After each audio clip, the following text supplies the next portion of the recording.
I work front desk at a 5-star hotel in Vienna. Last month, an American checked in and immediately asked where the real Austria was. I said he was standing in it. He shook his head. No, like the kangaroos and stuff. I blinked. He meant Australia. I pointed to the map on our lobby wall showing Central Europe. He studied it for a solid minute, then said, "So where's Sydney?" I explained Austria and Australia are different continents. He laughed. Right, but which direction? When I showed him Australia on the other side of the globe, he got quiet. Then he said, "Well, your hotel website should have been clearer." He demanded a partial refund for the misleading booking. My manager actually gave him €20 just to end the conversation. A bartender in Dublin told me an American ordered an Irish car bomb on March 17th. When she refused, he said it was St. Patrick's Day, so she had to make it. She explained why that drink name is offensive in Ireland. He replied, "But I'm Irish, so it's fine." She asked where in Ireland his family was from. He said, Irish, like Boston Irish. She stared at him. He left no tip. My friend who drives taxis in Amsterdam had a passenger insist bicycles don't have right-of-way anywhere in the world. After nearly causing 3 accidents, the American said Amsterdam's traffic laws were made up to confuse tourists. These moments share something specific. Americans stating obvious nonsense with the confidence of tenured professors. I manage a train station ticket counter in Brussels. An American approached asking for a train to Paris. Simple enough. I quoted the price in euros. He handed me a $50 bill. I explained we only accept euros. He said, "It's all the same in Europe." I clarified that US dollars don't work here.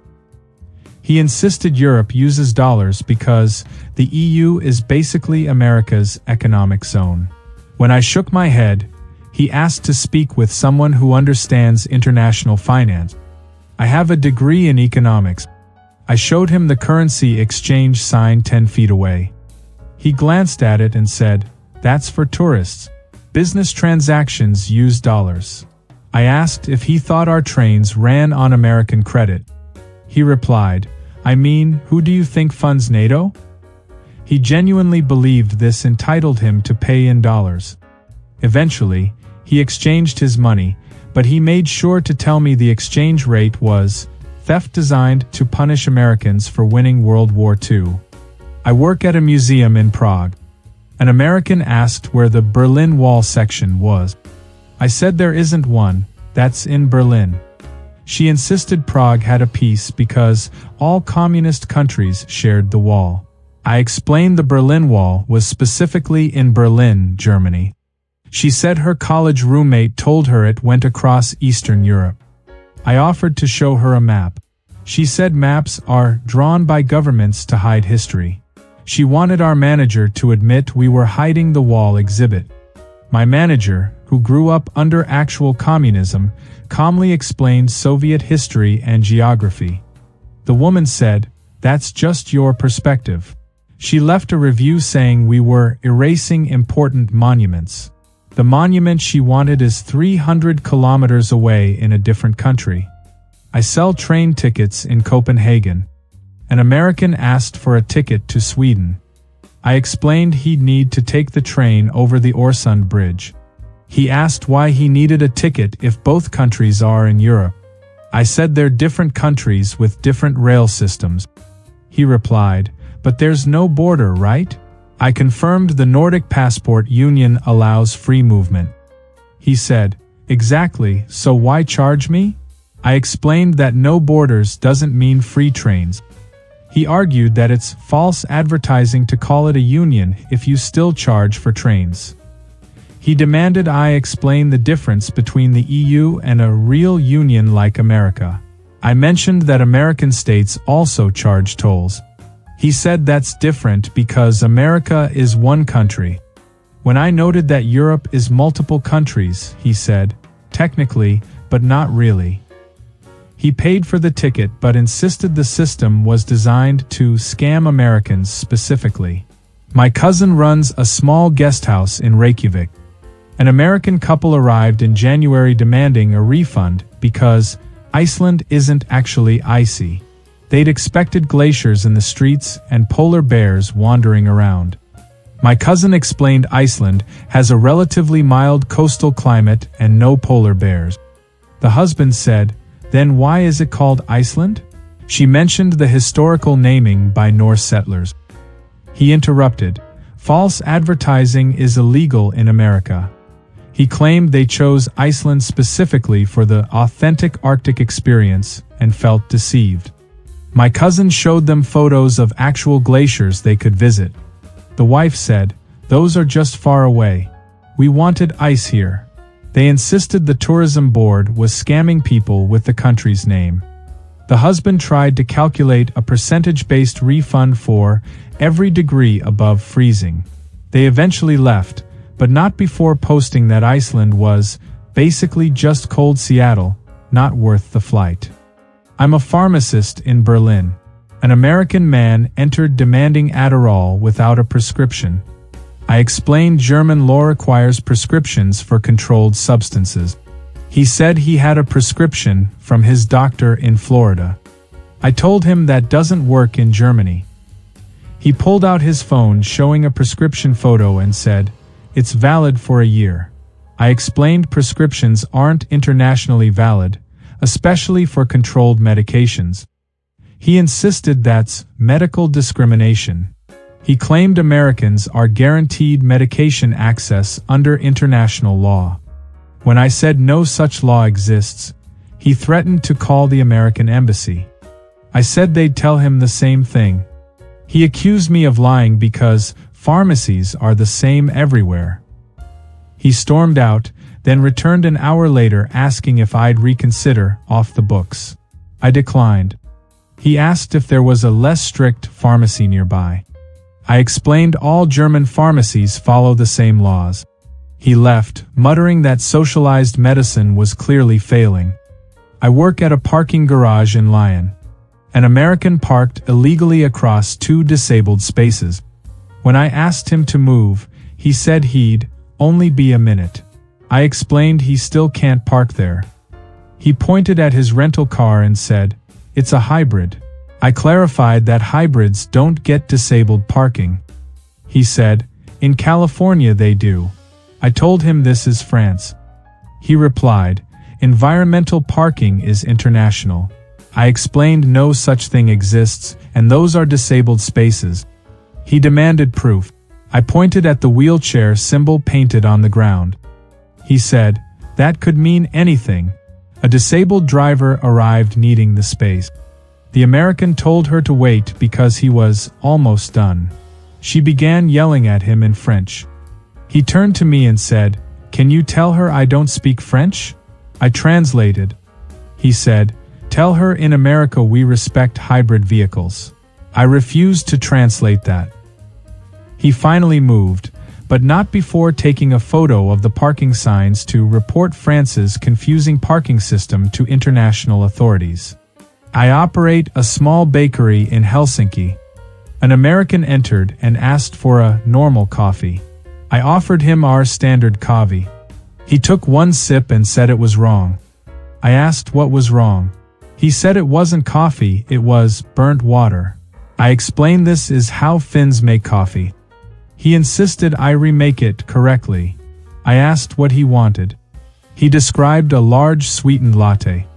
I explained we don't make those here, but there's a chain cafe 2 blocks away. He refused to leave. He said every cafe should offer American-style coffee because that's the industry standard. I mentioned Finland has different traditions. He replied, "Coffee is coffee." He demanded I add milk and sugar to fix it.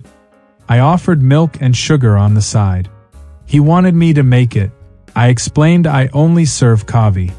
He accused me of discrimination against Americans. He said he'd report me for refusing service. I clarified I served him. He just didn't like it. He left a 1-star review saying we don't know how to make coffee. We've been operating since 1973. I work at a currency exchange in Warsaw. An American woman approached with a thick stack of dollars, asking for zloty. Standard transaction. I counted her bills and quoted the exchange rate. She said, "That's not enough." I explained that's the current rate. She insisted I was shorting her because a dollar should equal at least 5 of whatever currency. I showed her the official rate posted on our board. She said, "Those rates are for Polish people. Americans get better rates." I assured her everyone gets the same rate. She demanded to speak with my supervisor. My supervisor repeated exactly what I said. She accused us of discrimination. She claimed that because America supports Poland's economy, Americans deserve preferential exchange rates. My supervisor asked where she heard this. She said it was common knowledge. She refused the exchange and tried 3 other exchange offices. They all gave her the same rate. She returned an hour later, accepted our rate, then told us we were lucky she decided to exchange with us. She asked for a receipt that proved she was overcharged so she could claim it on her taxes as international travel penalties. I manage a small bookstore in Buenos Aires. An American tourist entered asking for books in Mexican. I asked if he meant Spanish. He said, "No, Mexican, the language they speak in Latin America." I explained that's Spanish. He insisted Spanish is only from Spain and Mexicans speak Mexican. I told him it's all Spanish with regional variations. He said his high school teacher told him they were different languages. I offered to show him books in Spanish Castellano. He picked one up, flipped through it and said, "See, this is European Spanish. I need Mexican." I explained the differences are mostly vocabulary and accent, not separate languages.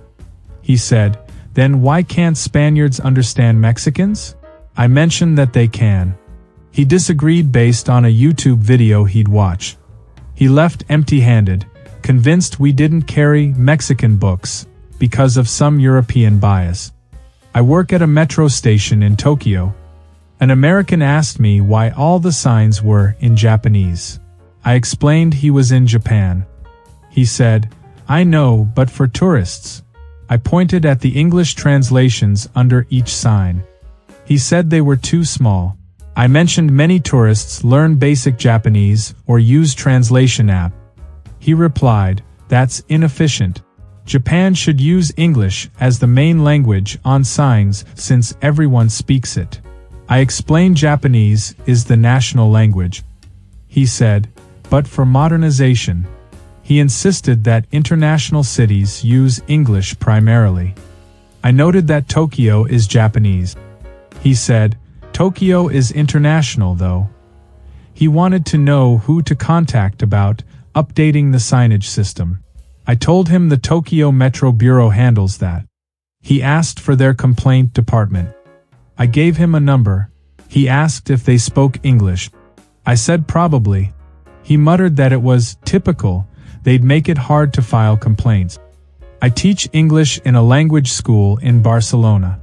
An American student enrolled in our intermediate Spanish course. First day, he announced he wouldn't use the Vosotros form because Spain should switch to Latin American Spanish since more people speak it. I explained we teach European Spanish because we're in Spain. He said that's geographically biased. He insisted on using only Latin American vocabulary and pronunciation. When I corrected his grammar, he said his Mexican friend told him he was right. I clarified that regional variations exist, but in Spain we use Castilian Spanish. He accused me of being anti-Latin American. He demanded to know why Spain refuses to update its language. I explained Spain didn't invent Spanish to match Latin America, it's the origin point. He said, "That's colonial thinking." Every class, he corrected my pronunciation. He told other students I was teaching them wrong Spanish. He insisted the word for computer should be computadora, not ordinator. When I explained both are correct regionally, he said, but one makes more sense. He asked why Spain doesn't vote on language changes. I explained that's not how languages work. He replied, in America, we improve things democratically. His final essay argued that Spain should adopt majority Spanish rules. He gave our school a 2-star review because we refuse to teach practical Spanish. He's now selling an online course about real Spanish that contradicts everything we taught him. His marketing says he learned Spanish despite poor European instruction. He's never been to Latin America. What connects all these stories isn't ignorance. It's the unshakable belief that American systems, preferences, and assumptions are universal defaults, and that everywhere else is just doing America incorrectly. That confidence doesn't come from stupidity. It comes from growing up in a place so large and self-referential that international often means the 50 states. When your entire frame of reference confirms your normal is the normal, other countries feel like regional quirks, not sovereign equals with functioning systems. The comedy isn't that they're wrong. It's that they're wrong with the certainty of someone who's never had to be right.